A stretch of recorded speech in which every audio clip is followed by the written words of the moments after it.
wabarakatuh. Perkenalkan, nama saya Muhammad Raka Pratama. Di sini saya akan mereview kembali materi yang telah dijelaskan oleh Ibu Profesor Dr. Hajah Heni Nuraini SHMH beserta asisten dosen Bapak Dr. Muhammad Rendi Aridayandi SHMH mengenai sifat melawan hukum material. Sifat melawan hukum material dibagi yang pertama dalam fungsi negatif, mengakui kemungkinan adanya hal-hal yang diatur di luar undang-undang untuk menghapuskan sifat melawan hukumnya, perbuatan yang memenuhi rumusan undang-undang. 2. Dalam fungsi positif, menganggap suatu perbuatan tetap sebagai TP walaupun tidak nyata diancam dengan pidana dalam undang-undang. Jadi, mengakui adanya hukum tidak tertulis sebagai sumber hukum positif. 3. Sistem hukum pidana Indonesia menganut ajaran melawan hukum material dalam fungsi yang negatif.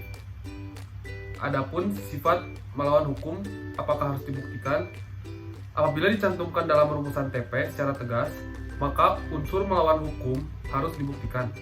Apabila tidak dicantumkan secara tegas dalam rumusan undang-undang, maka ada dua pendapat, yaitu pertama, dalam fungsi yang positif harus dibuktikan karena mempunyai unsur konstitutif.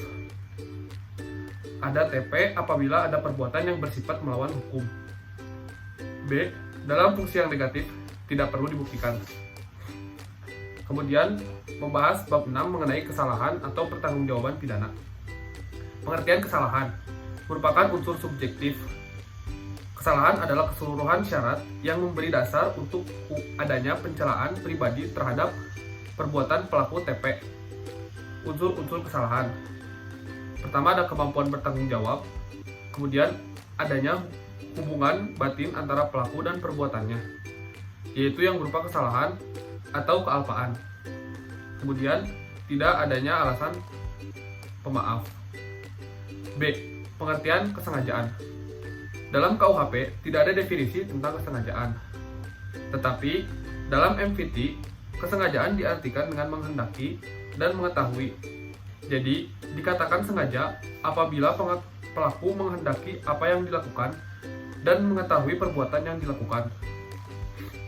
Adapun corak atau bentuk kesengajaan, yaitu bentuk kesengajaan yang paling sederhana, di mana perbuatan pelaku ditujukan untuk menimbulkan perbuatan yang dilarang dan pelaku menghendaki perbuatan tersebut, beserta akibatnya.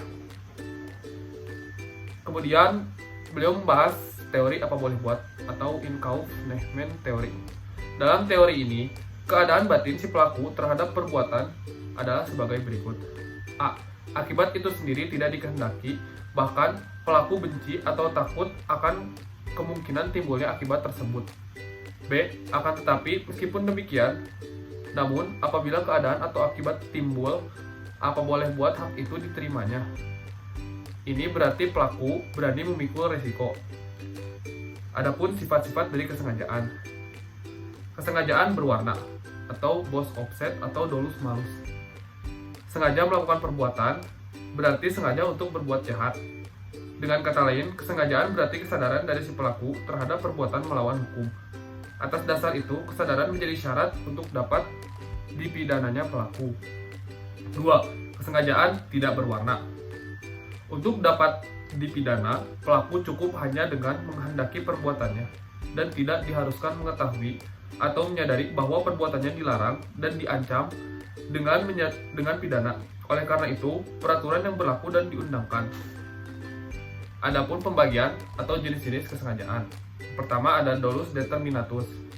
2. Dolus indeterminatus. 3. Dolus alternativatus. 4. Dolus generalis. 5.